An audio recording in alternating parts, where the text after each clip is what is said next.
It usually doesn't happen all at once. It arrives quietly. One day, someone texts you with the same crisis they've had for months. The same story, same pain, same ending. You read it, and instead of feeling compassion first, you feel your energy leave your body. Not anger, not hatred. Just a tiredness that sits behind your ribs like a weight. You stare at the message, and your mind starts doing what it always does. You begin forming the perfect response. The gentle question, the insight, the reassurance that makes them feel held. And then something inside you pauses. You don't want to do it anymore. You're not proud of that moment. You might even feel ashamed of it, because you're used to being the person who shows up, the person who understands, the person who knows what to say when other people don't.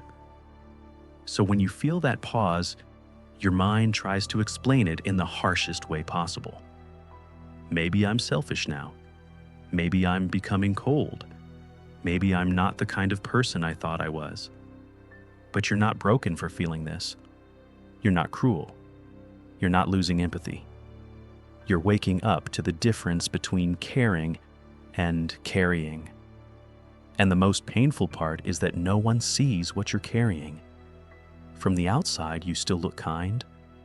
You still reply. You still show up. You still give advice that sounds calm and wise. But inside, there's a quiet resentment building. Not toward them as a person, but toward the role you keep being assigned. The healer, the fixer, the emotional translator, the one who holds the relationship together with understanding. In psychology, this is often linked to caretaker conditioning. That's the professional name for a simple reality. You learned that love feels safer when you are useful.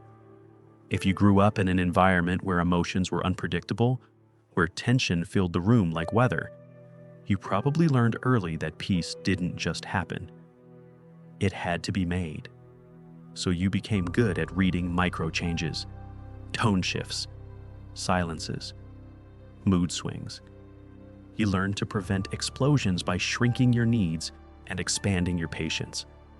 And you may not call it trauma because nothing big happened, but your body learned a rule.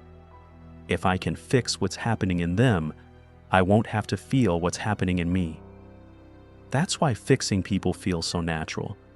It feels like love, until it doesn't. Because there comes a point where you realize you're not helping someone become whole.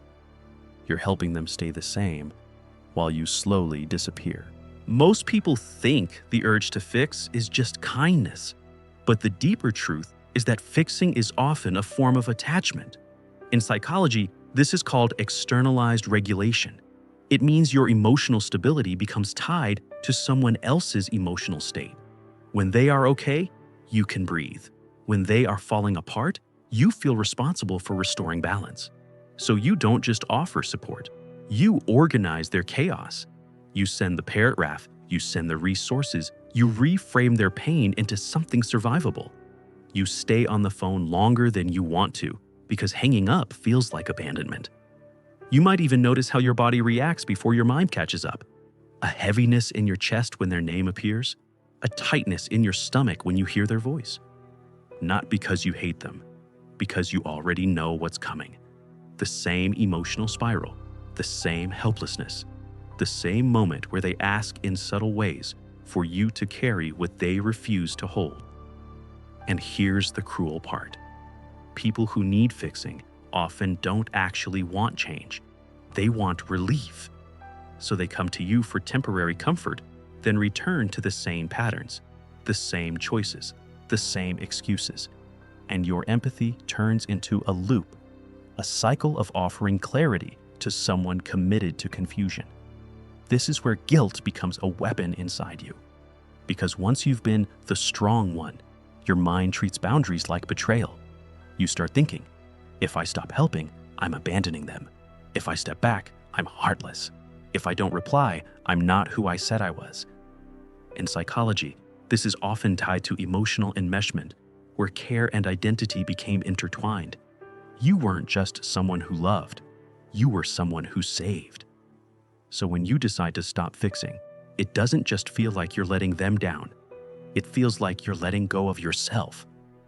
That's why this shift can feel like grief. Not loud grief, subtle grief. The grief of realizing that some relationships only function when you overfunction. The grief of realizing that your compassion has been used as a substitute for their responsibility. And the hardest part isn't even stepping back. It's tolerating the emptiness that appears when you no longer have someone else's crisis to manage. Because if you're not fixing them, you're left alone with your own life, your own needs, your own unresolved emotions. And that silence can feel unfamiliar. But unfamiliar doesn't mean wrong. It often means you're finally returning to yourself. Not wanting to fix people doesn't mean you've become detached. It means you've become honest. In psychology, this shift is associated with earned boundaries. Boundaries that aren't built from fear or bitterness, but from the quiet realization that your energy is finite. You begin to do something that feels radical at first. You allow people to feel the consequences of their choices. You let discomfort exist without rushing to remove it. You stop turning their pain into your project.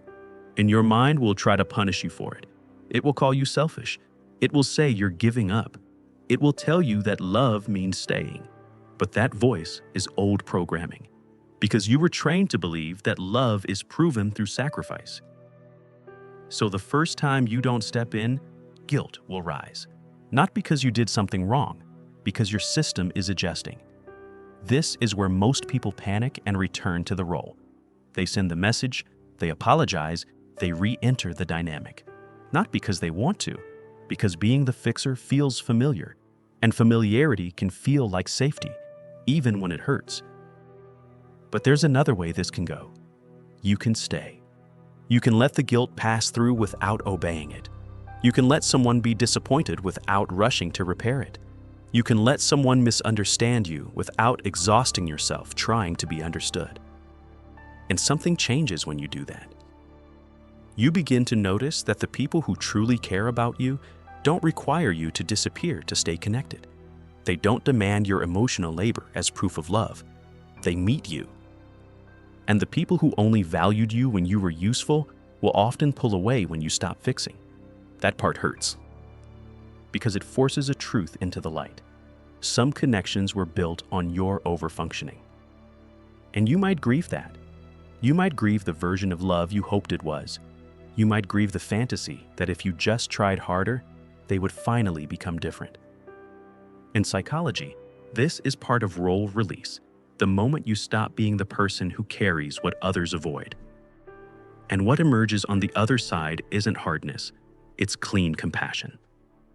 Compassion that doesn't cost you your peace. Compassion that doesn't require self-abandonment. Compassion that can exist without a rescue mission attached to it. Being done fixing people isn't a failure of love. It's the first sign that your love is becoming sustainable. And that's not something to feel guilty about. That's something to respect.